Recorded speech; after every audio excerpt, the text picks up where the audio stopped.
આપણે દિવાળીમાં ખાઈ શકાય તેવો મોહનથાળ બનાવીએ। 500 ગ્રામ ચણાના લોટ સાથે તમે 500 ગ્રામ ઘી લઈ શકો છો અને 400 ગ્રામ ખાંડ લઈ શકો છો। આ માટે આપણે હવે 100 ગ્રામ જેટલું ઘી નાખીશું।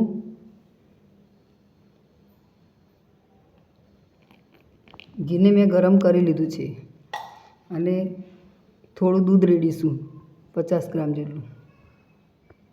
બધું જ મિક્સ કરીને હવે આપણે તેને લોટને મસળી દઈશું, જેથી કરીને આપણો મોહનથાળ દાણેદાર તૈયાર થશે।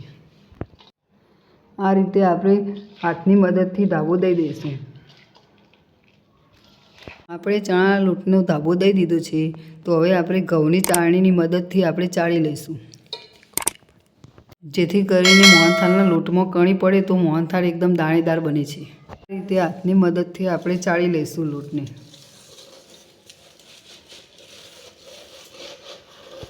મેં લોટને શેકવા માટે 400 ગ્રામ જેટલું ઘી લીધું છે અને 100 ગ્રામ જેટલું મેં ધાબો કરવા લીધું છે।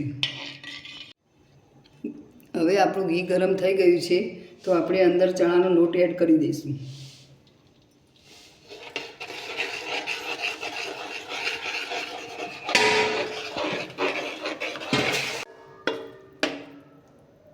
હવે આ રીતે આપણે ધીમે ધીમે હલાવીને લોટને શેકી લઈશું।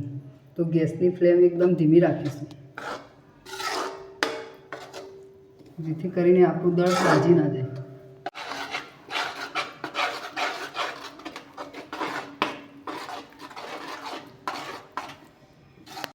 આપણું દળ શેકાઈને તૈયાર થઈ ગયું છે, તો હવે તેને કાઢી લઈશું।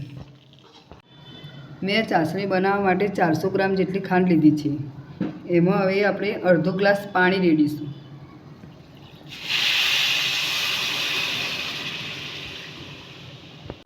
આ રીતે આપણે ચાસણીને હવે ધીમા તાપે હલાવતા જઈશું।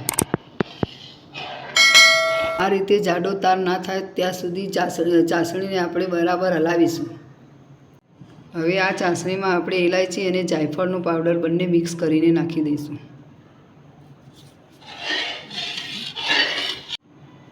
હવે આપણે અંદર કલર એડ કરીશું, જેથી કરીને કલર એનો સારો આવે।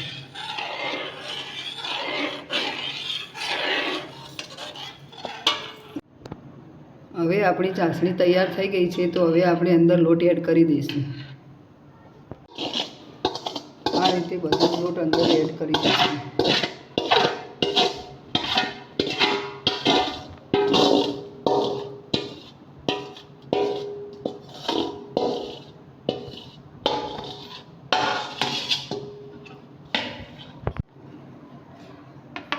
આ રીતે બધો જ લોટ આપણે મિક્સ કરી દઈશું। આ રીતે આપણે એક સ્ટીલની પ્લેટ લીધી છે, તેમાં બધો જ મોહનથાળ આપણે એમાં એડ કરી દઈશું।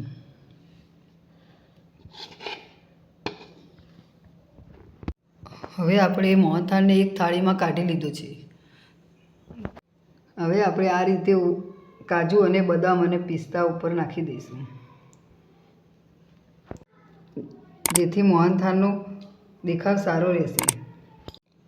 બજાર જેવો એકદમ સરસ મોહનથાળ તૈયાર થઈ ગયું છે। અમારી રેસીપી ગમી હોય તો અમારી ચેનલને સબસ્ક્રાઈબ કરજો।